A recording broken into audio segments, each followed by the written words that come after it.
Hello and welcome back to your own YouTube channel. It's for Hindi 1-to-1 quiz on tenses.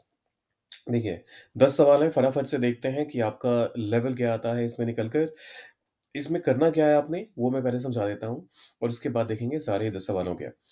ये पूरा एक statement है जिसमें एक सेगमेंट है जहां पर ब्लैंक के बदले आपको एक वर्ब दिया गया है। अब वहां पर आपको वर्ब तो की जो फॉर्म होगी वो तो आइडेंटिफाई करनी ही है, साथ में वो कौन से टेंस में इस्तेमाल होगा वो भी आइडेंटिफाई करना है। तो ये टेक्निकली आपके दो तरह के असेसमेंट्स एक साथ क्लब करके ये आपकी ग्रामर की अंडरस्टैंडिंग को और भी बेहतर बनाने के लिए है। तो चैनल पर अगर आप नए हैं तो लाइक शेयर सब्सक्राइब जरूर कर दीजिएगा। हम अप्रोच कर रहे हैं 1000 की तरफ। जैसे ही 1000 पूरा होता है उसके बाद लाइव सेशंस शुरू होंगे हर रोज, और वो भी एक फिक्स टाइम पर। तो उसके लिए आपको सब्सक्राइब लाइक शेयर करना जरूरी है। करते हैं शुरुआत। The boy jumped of the bus while it dash, और फिर मूव हमें वर्ब मिला हुआ है जिसे हमें हमें यहाँ पर यूटिलाइज करना है।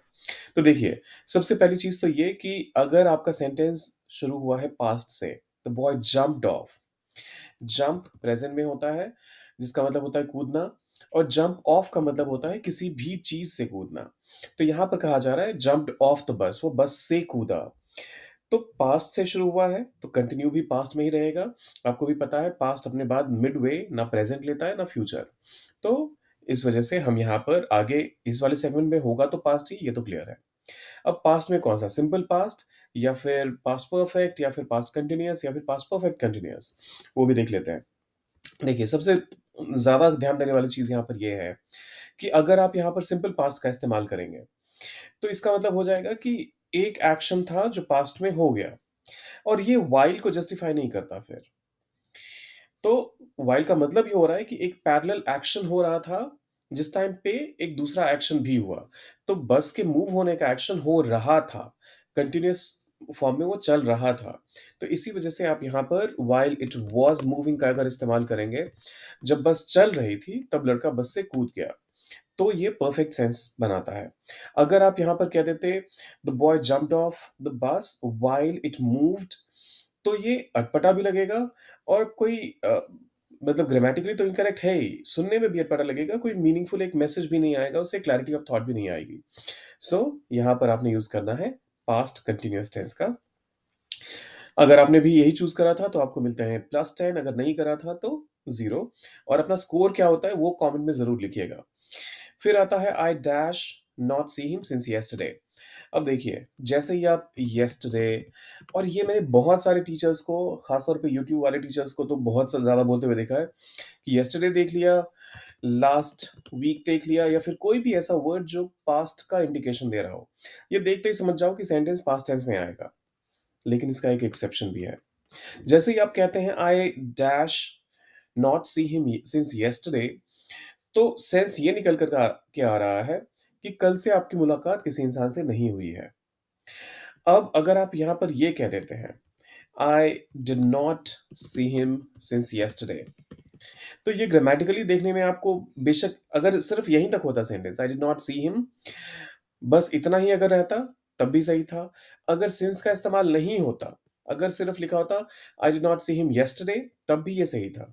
लेकिन जैसे ही आपने सिंस का इस्तेमाल कर दिया, तो कहने का मतलब ये हो रहा है कि कल से कोई एक एक्शन है जो नहीं हुआ है, और उसका प्रेजेंट पे कोई ना कोई इफेक्ट जरूर है। तो आपको यहाँ पर इस केस में प्रेजेंट परफेक्ट का इस्तेमाल करना चाहिए। सो आई हैव नॉट, और फिर डिड नॉट के साथ तो हमने सी कहा था, यहाँ पर सीन का इस्तेमाल करना पड़ेगा। So I have not seen him since yesterday। I have not seen him since yesterday। It is time we return home. देखिए, जब कभी भी आप इट इज टाइम से सेंटेंस की शुरुआत करते हैं या फिर इट इज हाई टाइम कहते हैं, तो कहने का मतलब ये हो जाता है कि बॉस समय आ गया है, अब बेहद ज़रूरी है कि हम ये एक्शन परफॉर्म करें। और इसमें एक सेंस ऑफ अर्जेंसी क्रिएट करने के लिए हम हमेशा पास्ट का इस्तेमाल करते हैं। तो it is time we return home. It is time we return home. Return to home करने की जरूरत नहीं है, रिटर्न काफी अपने आप में। तो it is time we return home. फिर आता है he will not meet me if he dash tomorrow. Conditional का ये सेंटेंस है। जैसे कंडीशनल्स आते हैं आपके कान खड़े हो जाने चाहिए कि बॉस, अगर वह नहीं आएगा, तो मतलब अगर if he sorry he will not meet me, वह मुझसे नहीं मिलेगा। इफ ही अगर वह कम टुमारो, अगर वह कल आता है। तो ये टुमारो देखकर बहुत सारे लोग क्या कहेंगे, और सेंटेंस शुरुआत में फ्यूचर से शुरू भी हुआ है, तो लोगों को लगेगा यहाँ पर विल कम का इस्तेमाल कर देना चाहिए, लेकिन ऐसा नहीं है। कंडीशनल का एक रूल ये भी है कि आपने अगर सेंटेंस को बेशक फ्यूचर के बारे में, फ्यूचर का आउटकम क्या होगा उसके बारे में बात कर कर रहे होते हैं, लेकिन जैसे कंडीशनल आ गया तो वो हमेशा प्रेजेंट में रहेगा। और वो भी सिंपल प्रेजेंट में।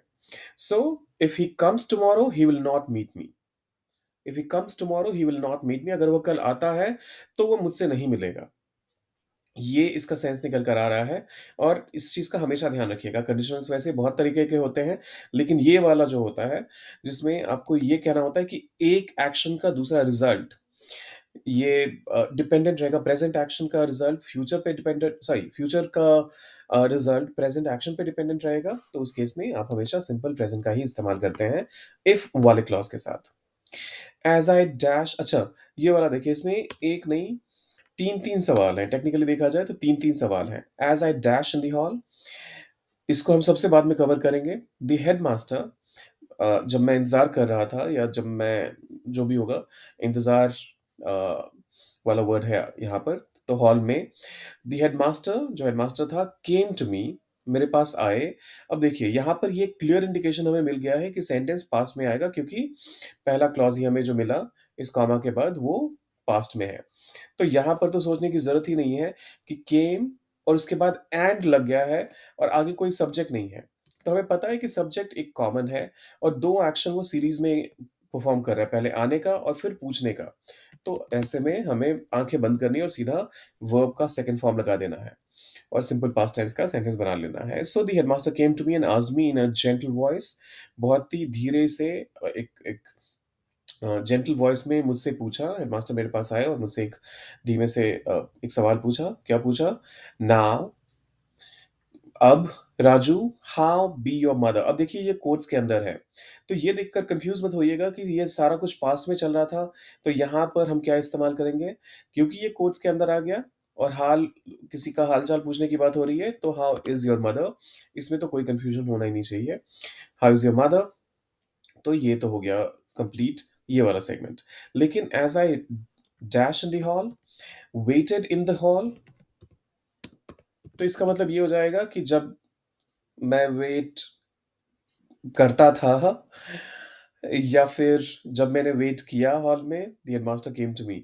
And this doesn't make sense यहाँ पर एज के साथ, as I was waiting in the hall, क्योंकि एक एक्शन हो रहा था तभी ये दोनों एक्शन परफॉर्म हुए, हेडमास्टर के आने का और उसे सवाल पूछने का। तो इस वजह से आप यहाँ पर as I was waiting in the hall ये कहेंगे। फिर आता है the sun dash rise before I woke up.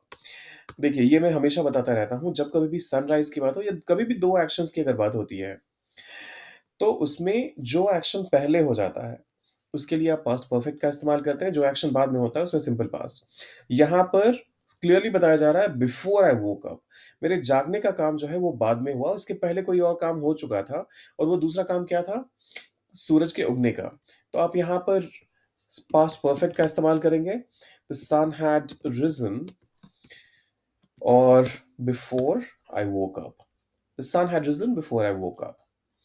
I dash a book when the phone rang, ये एक प्राइम एग्जांपल है। जब कभी भी आपको कहना होता है कि मैं एक एक्शन परफॉर्म कर रहा था, जैसे आप ये वीडियो देख रहे थे और तभी आपको ज़हन में आया कि सब्सक्राइब भी करना है।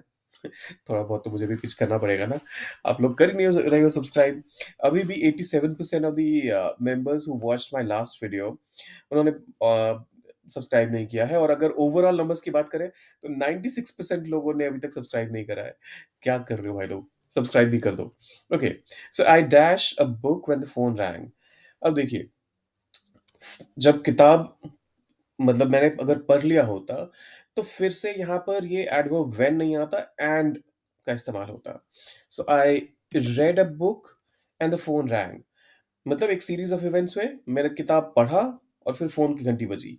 लेकिन यहाँ पर ऐसा नहीं हो रहा है, एंड का इस्तेमाल नहीं हुआ है, व्हेन द फोन रैंग। तो कहने का मतलब है कि कोई एक एक्शन हो रहा था तभी फोन की घंटी बजी, और यहाँ पर तो एक्शन एक ही है, जो कि है किताब पढ़ने का। So I was reading a book when the phone rang. I was reading a book when the phone rang. मैं किताब पढ़ रहा था जब फोन की घंटी बजी। Bye the time you arrive, I complete my work. Bye the time, ये देखते ही आपको जहन में आ जाना चाहिए कि बाय द टाइम का इस्तेमाल हो गया है। इसका मतलब फ्यूचर की बात हो रही है। बेशक इसके बाद यू अराइव की बात हुई, ये फिर से एक कंडीशन ही है कि by the time you arrive, जब तुम आओगे, जिस समय तक तुम पहुंचोगे।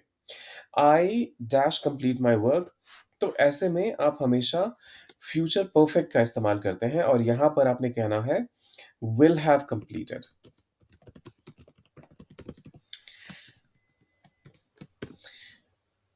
Bye the time you arrive, जब तक तुम पहुंचोगे, I will have completed my work, मैं अपना काम पूरा कर चुका होऊंगा। By the time you arrive, I will complete my work, जब तक तुम पहुंचोगे मैं अपना काम पूरा करूंगा, ये सेंस नहीं बनाता है। उस केस में तो फिर कहते हैं before you arrive, I will finish my work. तुम्हारे पहुंचने से पहले मैं अपना काम खत्म कर लूंगा। लेकिन यहाँ पर बाय द टाइम का जिस जैसा इस्तेमाल हो जाए, समझ जाइए कि कुछ ना कुछ तो दाल में काला है, ये रेगुलर पैटर्न तो नहीं लेने वाला। So I will have completed my work का इस्तेमाल होगा। इफ शी, ये फिर से कंडीशनल का स्टेटमेंट आ गया। If she study hard, she will pass the exam. तो ये आपको पहले भी बता चुका हूं मैं। प्रेजेंट का एक्शन जिसका रिजल्ट फ्यूचर में आएगा, उसमें जब भी कंडीशन की बात होती है तो वो हमेशा सिंपल प्रेजेंट में रहता है। तो हम कहेंगे यहां पर studies hard. If she studies hard, she will pass the exam. और ये वैसे भी एक जीरो कंडीशनल के तौर पे भी इसको देख सकते हैं आप कि इफ यू स्टडी हार्ड, अगर कोई भी ढंग से मेहनत करता है और पढ़ाई करता है तो वो बेशक पास करेगा एग्जाम में, एग्जाम में अच्छे नंबर आएंगे। फिर आता है आखिरी statement, when I reach home my dog bark loudly. तो इसमें मैं एक काम करता हूँ, यहाँ पर हमें बिल्कुल एक क्लीन स्लेट मिला हुआ है। ये दोनों ही क्लॉजेस जो हैं उसमें आपको देखकर लगेगा कि यार मेरे पास तो 100% कंट्रोल है, मैं इसको जिस मर्जी चाहे टेंस में इस्तेमाल कर सकता हूँ। तो मैं कहूंगा when I will reach home my dog will bark loudly. कई सारे लोग ये भी सोच सकते हैं, लेकिन ऐसा नहीं है। जैसे ही आपने व्हेन का इस्तेमाल कर लिया, तो आपको ये ध्यान रखना पड़ेगा कि अ, एक एक सर्टेन एक्शन की ऐसी बात हो रही है जब कोई एक पर्टिकुलर एक्शन कंप्लीट हुआ और दूसरा एक्शन वहां पे शुरू हुआ। तो when I reached home my dog, अब देखिए, बाग्ड, दो एक्शंस और फिर से कंजंक्शन व्हेन है, और दोनों के दोनों सिंपल प्रेजेंट में, सॉरी सिंपल पास्ट में, वो तो पॉसिबल है नहीं। तो आपको इस्तेमाल करना पड़ेगा यहाँ पर पास्ट कंटिन्यूअस का। अब इसको कीजिए इस्तेमाल पास्ट कंटिन्यूअस में और इस सेंटेंस को कीजिए कंप्लीट। डालिए कमेंट बॉक्स में, और हाँ, अपना स्कोर भी ज़रूर बताइएगा। अगर आपने भी ये टेस्ट मेरे साथ किया, आपने भी ये क्विज मेरे साथ किया और यहाँ तक पहुँचे हैं, तो अपना स्कोर कमेंट बॉक्स में ज़रूर लिखिएगा। जाने से पहले लाइक शेयर सब्सक्राइब करके जाइएगा। मिलते हैं जल्दी।